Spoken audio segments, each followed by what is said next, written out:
What's up guys, welcome back to my channel. My name is TishaTheBrave. Hope you guys are doing well, hope you guys are doing okay. To all of those on my IGTV, thank you so much for watching, and I encourage you to share if you guys like this video, whether you're watching on YouTube or whether you're watching on IGTV. So today I'm talking about the full moon in Gemini, but it is a very special moon because it is a full moon eclipse. So basically when there is a full moon eclipse, it's about illuminating your shadow aspects. For those of you who don't know what I mean when I say the word shadow aspects, we're talking about all the things that you have triggers and problems with and things that you haven't already solved. Gemini rules the third house of communication and siblings, so anything concerning those, but particularly with communication, may be a problem for you this time round if you are not done the active steps to heal yourself. The good thing is, now that you know this information, you may be able to catch yourself in the act before things get too heavy. Now, if you guys have some triggers with your siblings currently in particular,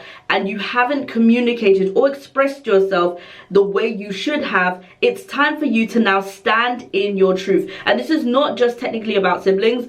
Gemini kind of governs the house of siblings as well. This is why I'm mentioning it. But in general, we're talking about anybody you haven't communicated with and you wanted to say something. It is now time to stand in your truth. The full moon in Gemini and also in the eclipse is kind of like pushing you forward to tell you that it's time for you to actually stand in your truth. What has been holding you back for so long? What is it that you've been afraid to say to this person? Also, is it time for you to move away from this person? It's time for you to actually say what it is that is on your mind that has been holding you back for X amount of time.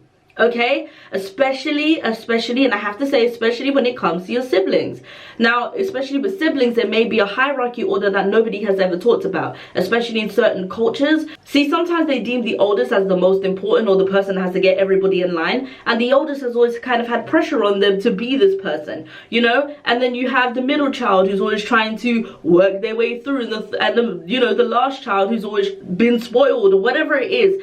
There may be some sort of issue there that you have never talked about, but all of a sudden during this full moon eclipse it might just abrupt and come out. Now, this is the thing that I want to tell everybody during this time, is that there is such a way to confront people without actually screaming and, you know, blowing up about it. There is such a thing called a carefrontation. I was doing a course with one of my good friends, and one of the topics on this course was called a carefrontation. When you love somebody and you actually want to get along with them and you don't want to get rid of them, and you know you have something to say about some of their behaviors or something that a situation maybe that wasn't right, you can do something called a carefrontation. You don't always have to blow up at somebody to show your point. In fact, people are more likely to listen when you approach them in a calm manner. Some people do not do well even with a carefrontation. Sometimes your action speaks louder than words. So if you know that you're going to be around a person that is going to trigger you, that may bring out these shadow aspects, wonder and think to yourself, is it worth having the carefrontation,